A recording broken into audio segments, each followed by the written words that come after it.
Alright, guys, this is episode 7, part 3 of video game hunting. We just left the other two stores. I did pick up a expensive game, but I got $11 off from my trades. I was not able to sell off my CDI games, and they had a good reason why, so I can't bitch about that. Yeah. But I still got a decent price for 2 figures, a Super Mario DVD set, and 1 common NES game. So I picked up Quicks, or is it Quicks or Kicks? Let's see. It's Quicks. It's Quicks. And uncommon game to come by. And the other one Scott showed you during the snippet, but I'll show off real quick. It's baseball for the Odyssey 2. The only reason I picked that up is because of I have a double. Already have it, but I have the box. And I have it complete. And then one day I bought the box again. And I thought maybe I didn't have it, so I bought it for $1. So for $3, I might lose money, but I'd rather lose a dollar or so than trashing a box from history. Because this dumb bitch doesn't know how to turn.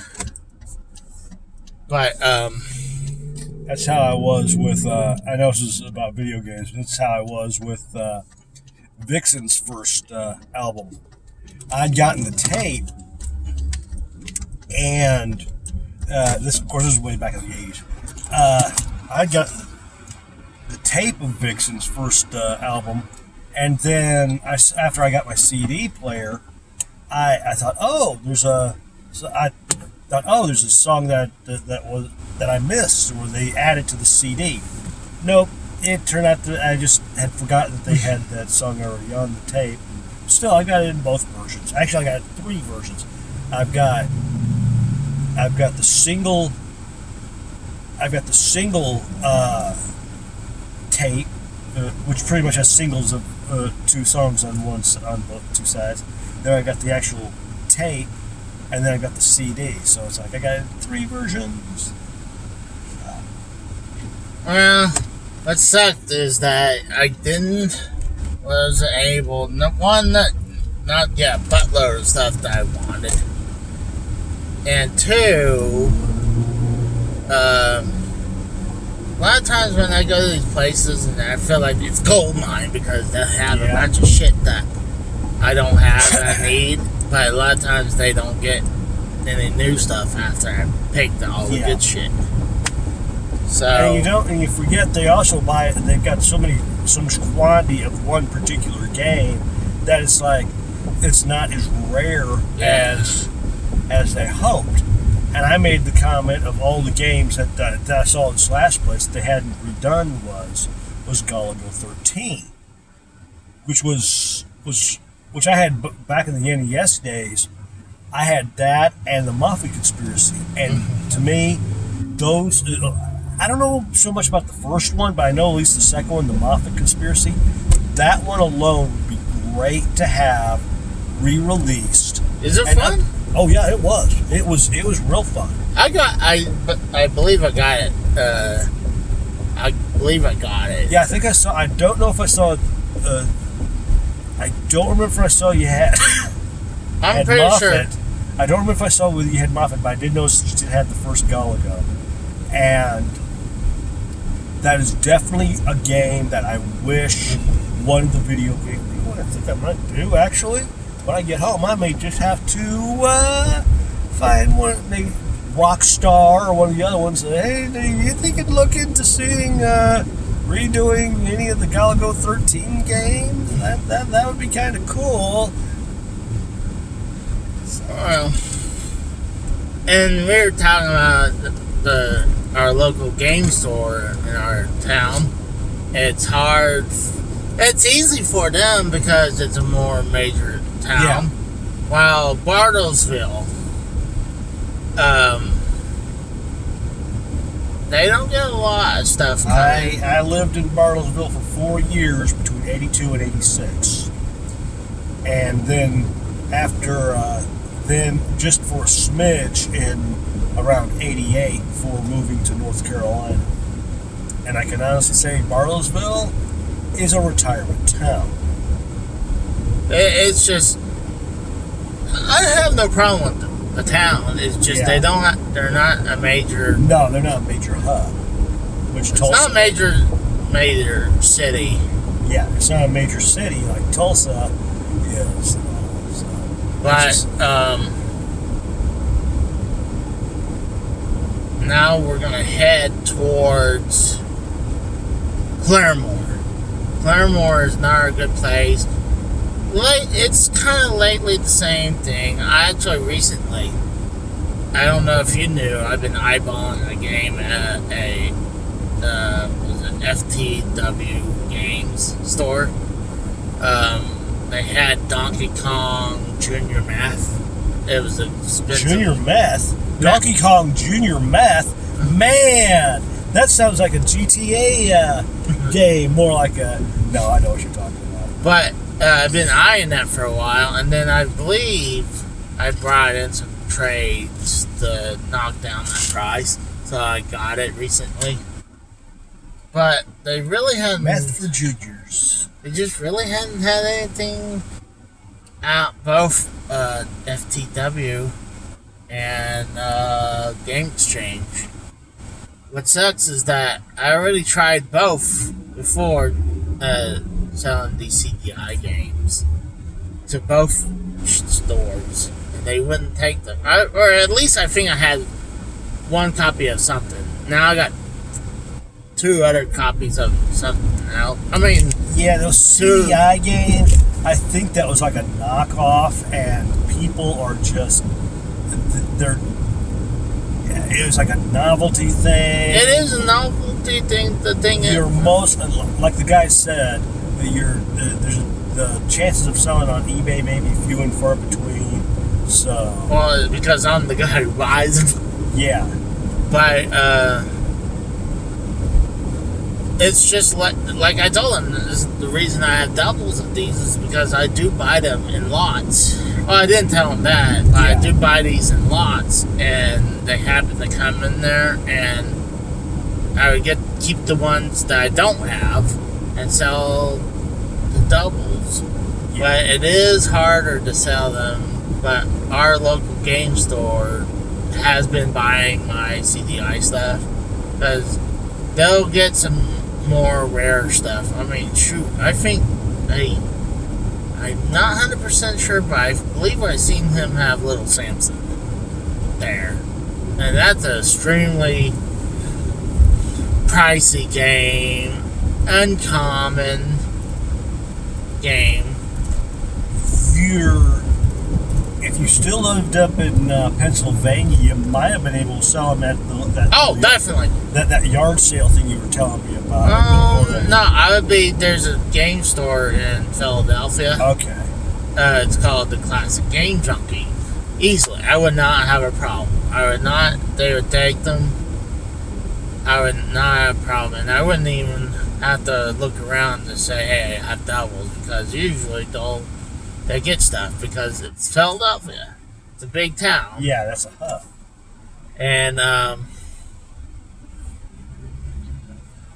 but that's why the areas with finished stock, they get replenished every once in a while. Yeah. Because, one, they have idiots actually sell their shit. They don't know what the fuck they have. They get pennies on the dollar what they're actually worth. Unless you're going to sell your DVDs. And there's a thing that I saw last year or the year before. It was pretty much one of these. I don't watch as much as I should, but these guys were talking about video games when you want to sell them, and if you're buying them too. A qualified expert. I should say qualified expert. But any run-the-mill person who sells video games will, if they're selling them to you, they won't mind if you want to pop the game open to see whether or not it's a bootleg. Not like that. They'll understand. Yeah. It's only when they say, no, we're sorry, this will damage the value. It'll damage everything. So, no, in truth, it won't. No. And the only thing it does is if you open it up and you find out it's a bootleg version, the price drops phenomenally, and that's what they don't want you to find out, is that it's a bootleg version. I think most stores are not that asshole. I know. Still, that's generally you'll generally encounter those, like the people like at maybe garage sales. I actually have came by a flea market where I noticed that it sells some rare games, and then I saw a game that never actually came out. It was a Super Mario 2, the Japanese version. It was like, okay, this is a bootleg, or someone reproduced it on a card. A reproduction, And I was kind of calling them out on it, and they're like, or I was asking how much, because some of the games that I was buying, it was just, I wouldn't, it's a placeholder for me. Yeah. Because what they were showing is the components inside, if they're made a certain way, that a certain company only follows a certain way of making these games.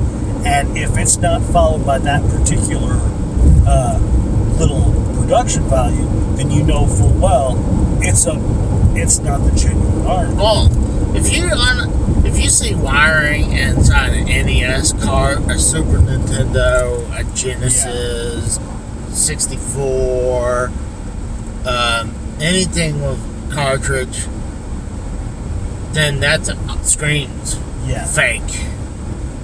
But I always say that if you're gonna open them up, Google the board. Yeah, definitely. Yeah, because they were also saying, bring along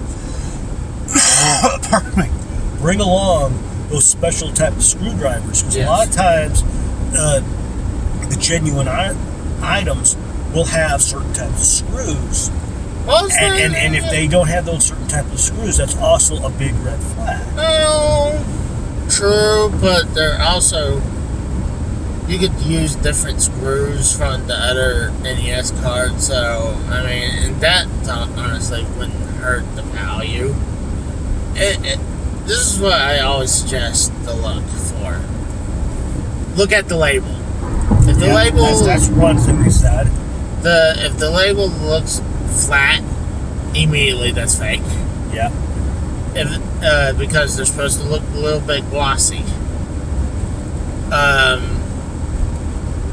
Some of them actually would say reproduction. Yeah. And then you have to really, if you have a high price game and you don't open the game up, but you want to check, look, Google the label, and look at how the label really looks like.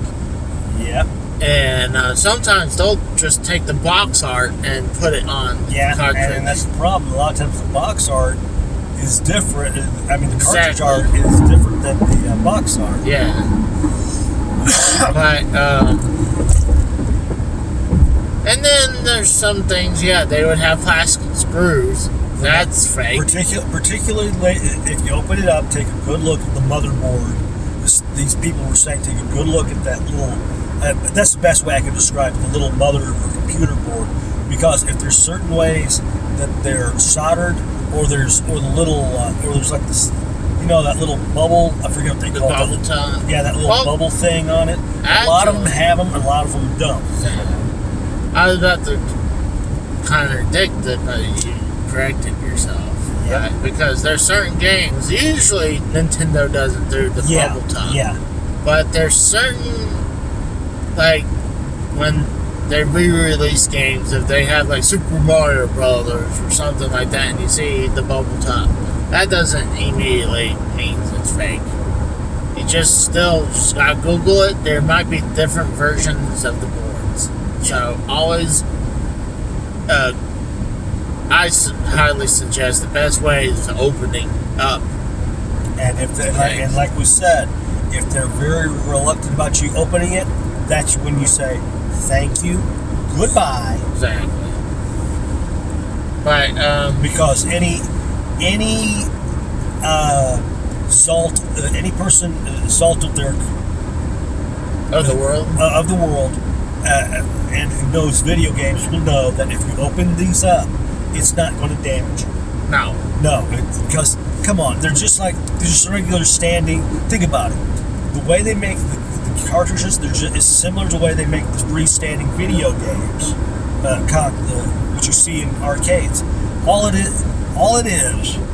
is the screen and the little motherboard that's connected to the thing. It doesn't take up the entire Cabinet. It's like original CD cases. Remember the CDs? They used to come in those long boxes, and then Like the Philips CDIs one. yeah. The only reason why they came in those original long boxes and they were that big is because they had to fill up the old places where the albums used to be. I think I'm supposed to get off here. Ew. No, actually, no. Billy! No, Please, I'm this is supposed to be wrong. a family-friendly No, cast. I'm wrong. I believe I'm wrong. Okay, good. But Because- but just like, just because the way CDs were things were used to be made is the main thing that they came in. They had to fit the old locations for albums, and that's why they were made that way. And I had a few. I think I've got a few of those in my trunk, so I got to look. Well, yeah, usually a good store would let you open that shit up. Yeah. But,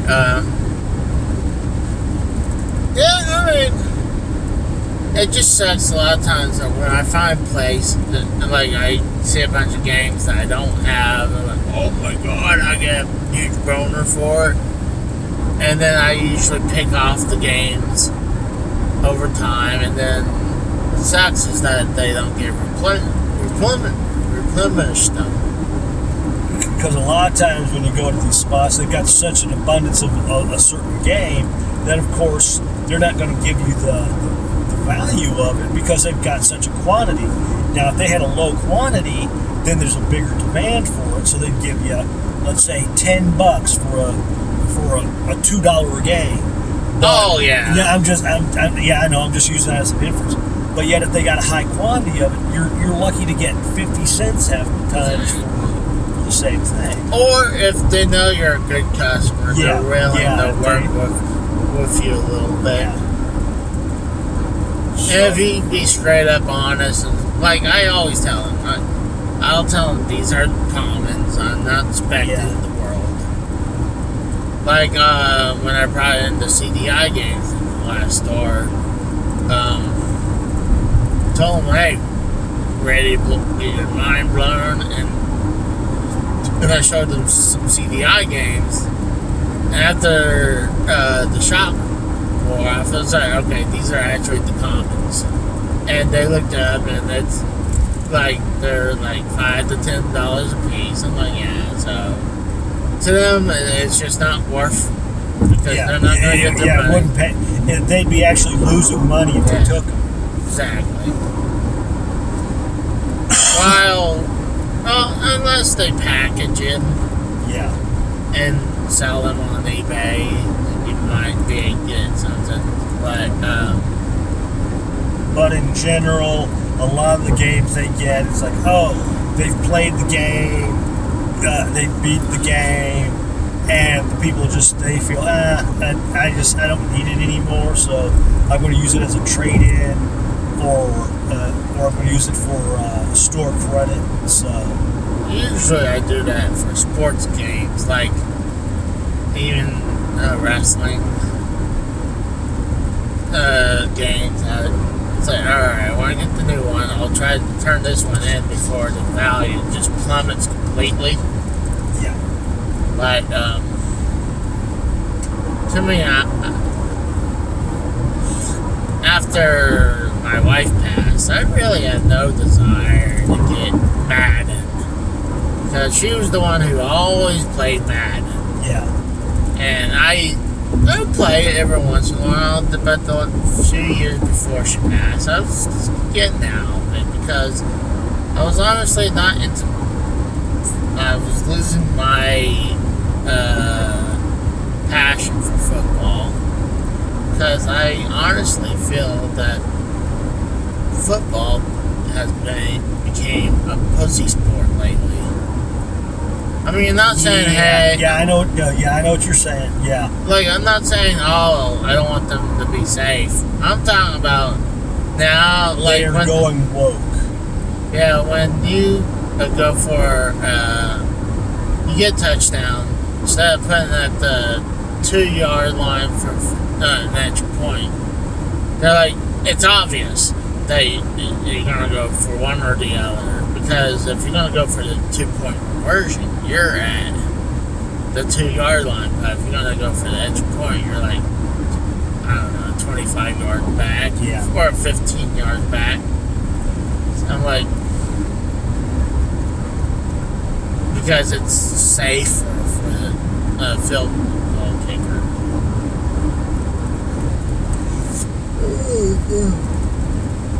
Oh, gosh. I'm to that point where I'm ready for a nap, but I still want to hit these two over here and maybe Thrill. Go to Thrill House. But after that, I'm definitely getting sleepy. I'm like, Yeah. Scott told me yesterday that he was going to get off from work at 2. Yeah, and I'd forgotten today was my 1 o'clock day because Saturday is generally, because I should say Saturday, pretty much throughout the week it's always 2, and then used to Sunday was my 1 o'clock. Yeah, Sunday was my 1 o'clock, and then they changed it to Saturday being my 1 o'clock. And it's like, oh God, make up your mind. And that was the one good thing. And at least I'll say this much: the place I work now, the boss, he'll make the schedule out ahead of time and for the entire month. Mm. So that way it's pretty much the same schedule. You just pretty much copy and paste it. And the only time it changes is if somebody goes on vacation. Like this last week, I had to close 1 or 2 days out of the week. So that wasn't so bad. Now you want to plug your channel? Yeah, folks. I got a channel. It's called The Blind Dyslexic, and it's pretty much. I've got 2 actually. The other one's called TBD On. But the Blind Dyslexic page, I generally do walkabouts, so you can see this idiot here try to walk and talk at the same time. And I just ramble on about random stuff. Now, TBD On, which is on, you can tell the difference, actually. The TBD On one has got a picture of a cow with a hat. With a brimmed hat. That one is pretty much, I'll talk about whatever subject that happens to come to mind. It can be anything under the sun. So. And you have a podcast too. And I do a podcast. Yeah, I do a podcast with a buddy. It's actually his podcast, but we share it. His name's Matrix Lord 212. And he'll do entertainment shows such as the Everything Show, talks about Doctor Who with the Real Whovians, horror cast, and there's another gal. That's all we know. He's always really always says gal. Gal, I say gal. I'm sorry. I'm as old-fashioned as you can possibly get. And then there's another gal that we watch called Doctor Who Chat, and it's with a gal by the name of Yvette, and I think Noel is the other guy's name. But yeah, they do things Friday through Sunday. I think it's Friday through Sunday. Yeah, and that's generally, and I'll dive on and I'll watch their cast, and they'll have a caption competition. They'll have a trivia thing. You don't win anything, folks. You don't win anything. This stuff is all done for fun. But whenever a vet gets on there and starts doing the whole trivia, it's like, I want to strangle you people because you know I don't know this. You know I don't know that. So, I forget what form of science she said she was in. Because she is definitely, it's not physics. I forget what she does. She's just one of these smart individuals, and I forget what sort of science field that she's in. But yeah, it's real fun. So, I always want to go on with him and his buddy because a lot of times they'll talk about video games and wrestling. Thanks. That's what the Freestyle Cast is about. He does the Freestyle Cast, which is now primarily about video games. And you need to get together with me because you know I'm like know my shit about video. Oh God, yes. Yes. And I'm pretty much in. And he also he doesn't know as much about wrestling as he used to, but Joe does know his wrestling. The guy who knows wrestling is Chris. Oh yeah. Not Chris G. There's a Chris that we know that does this, who comes on every now and then. He knows Godzilla, and my God, Joe knows about Godzilla as well. I mean, I may not know as much as he does, but they're like the gurus of Godzilla. And I'm getting old and sleepy. But yeah, that's pretty much what we do half the time. And if it wasn't so random, see, Joe does these casts at random times.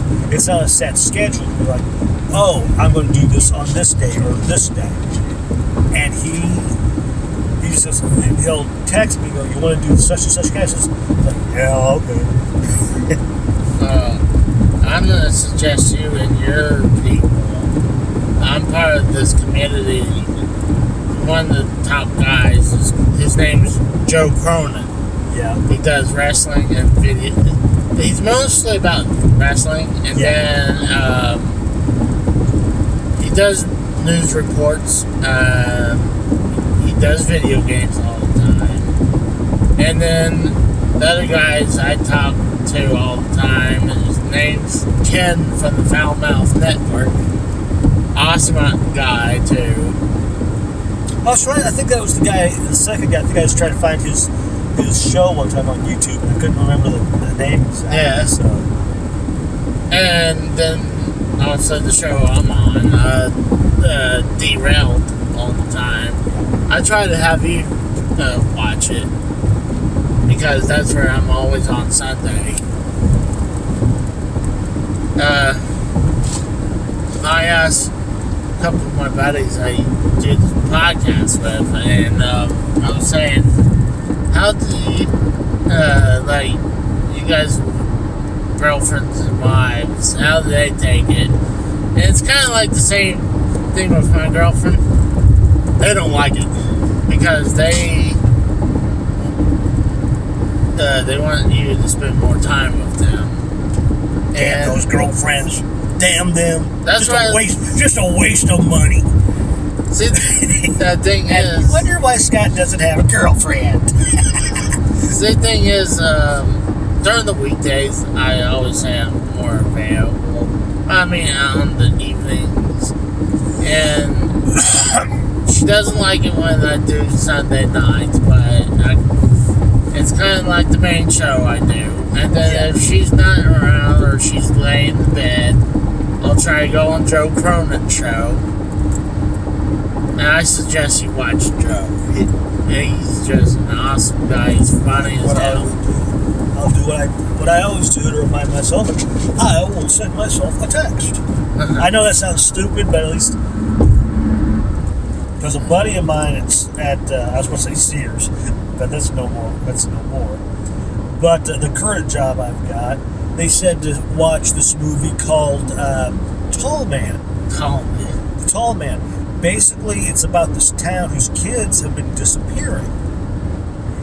And when I went to watch it, I'm thinking, this seems familiar. I don't know if I missed the first half and just stopped watching it some ways through, but the movie looked as though it was one which I had seen before.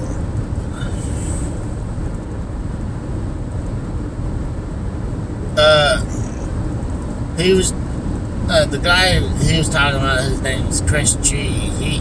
I used to work with him too. This is later years. Yes. When I was before And it was Chris G who told me about what was her name? Oh, I just can't think of that manly looking woman's name. Are you talking about Eddie? Eddie, thank you. Edie. Edie. Her name, I don't know why, it just seemed to just rush that right out of my brain. Well, my brother used to work for Sears too. That's how I got to work for Sears. My brother got me in there because at the time I was dealing with a back injury, and that's the only company that would take me. Because I was also a welder. You said Joe, what was the last name again? Cronin. Okay. Thanks. Cronin. Yeah. No, yeah. It was Chris G who told me about the whole thing about Eddie not liking me, and that's why John was reluctant about giving me full time. Well, So, we all knew Eddie was a lesbo. but It was obvious. I mean, God, she was a dyke and a half. Like, if you couldn't tell if she was a dyke. oh, she did everything to try to get me terminated. Trust me. Oh, she hated people. Especially, I guarantee, if you're... I don't know. But she was a dyke and a half. And, what's funny, yeah, my brother first told me about calling her Eddie. I'm like... But, oh my God. She was a bitch. Oh, yeah. She was. Because I still remember the fact that I was moving a Z-Rack. That's pretty much what they call... those are the things that you put clothes on. Z-Rack. Z-Racks, yeah. And, I gotta remember to leave American Murder, because I gotta check that out soon. Oh, that's right. This is a freaking four-way. What the fuck was I doing? Ooh, kinky. It's a four-way. But, But no, yeah, I was moving a four-way around, which had to hold clothes, and she purposely got in front of it. And then tries to bitch, moan, and complain about the fact that I nearly ran her over. And I knew full well she moved her fat, ugly ass around. About that. fuck her. We were about to hit a little further. I don't know how much longer we can go on this one. Maybe we'll test how fast, how long we can go on this one. But, Okay, we had some... Yeah, I know I'm subscribed to Derailed. I forgot the Joe Cronin. Yeah, it's going to be the Joe Cronin Show or JCS. Yeah. And then there's Corrupted. I think it's Corrupted Podcast. A lot of times, like, Monetize This is on Friday night. And I was on there this past Friday. Said some outrageous shit. No, not you. Please, never. Well, it's more outrageous than normal. I turn everything to 11 when I'm on there. But,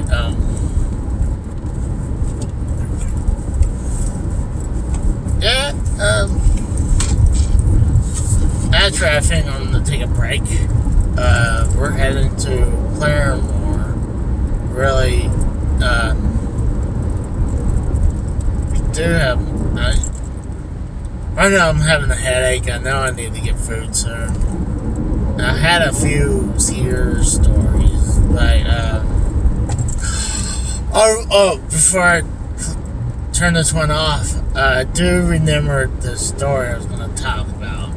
My manager, the one he was talking about, Dwayne, he, when I moved to be at MCA, I got positive for a second. When I became an MCA, he was my boss. So, and I hate working with him. He certainly did not want you to take your breaks. Not at all. He would try to, like, work you through your breaks. I'm like, fuck you, I'm taking my break. Yeah. So, one day I was doing some work. I was doing building the back end caps. And he came around. He said something to me. And when he turned around, I gave him the finger. And I was heading to lunch. And the people in LP, or the loss prevention, Yeah. or AP, I don't know what. Yeah, I called him AP. But they pulled me in, and it's like, Casey, we gotta show you something. I thought I did something wrong, and it's like, we gotta show you something. I thought maybe they caught something I shouldn't have done. Yeah. Well, they found that they caught the footage of me flipping them off, and they turned around. And it was like, we're gonna have to tell him, most likely you're gonna get laid off, Casey. And I was like, really? And I was like, now we're just fucking with you.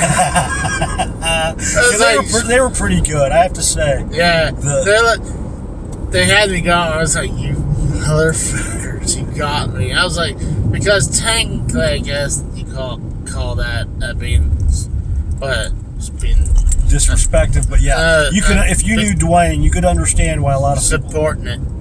When there was a spot that around in the back area that used to be our TV lockup. That was for the big old tube TVs. Thank you, Jesus, they're gone now. Oh, they were God, heavy as those the ass. But I was putting, I think it was Apex TVs. Yeah, they were either the 19 or 20 inch Apex TVs up there. And at one time, one of them fell. I did not mean to, and that thing still worked. But no, we also had that's where we also put our vacuums at one time. And he comes around and wanted me to do something. I says, okay, I'll put it on the list, or at least put it on the list. So when I got done putting that stuff, those vacuums up, I went, walked around, and to make it look at all legit, I wrote down what he wanted me to do, but I made sure it was at the very bottom most of the list. And another time, when we used to have the walkie-talkies, which once again uses his tits on a bull elephant, I needed to get into the camera lockup, this little room inside our hub office, and I could hear you have to understand, with our Sears, it was always going to be the then manager, because if they lasted more than 3 years, it was a godsend. They generally lasted X number of months to a year. Yeah. They pretty much said our Sears was the place managers went to die. Oh, it was true. It is true. I mean, geez, we could not hold on to I went through, I forgot, maybe 9 managers between the time I started to the time I reached full time in 2005. You remember when Clint was our district manager? Yeah. But we were between GMs, and I remember Tori. Well, Clint became our GM. Yeah. And because something was going wrong, they were going to try to use him as the try to fix our problems with the stores. And eventually, I think he either quit or got canned too, because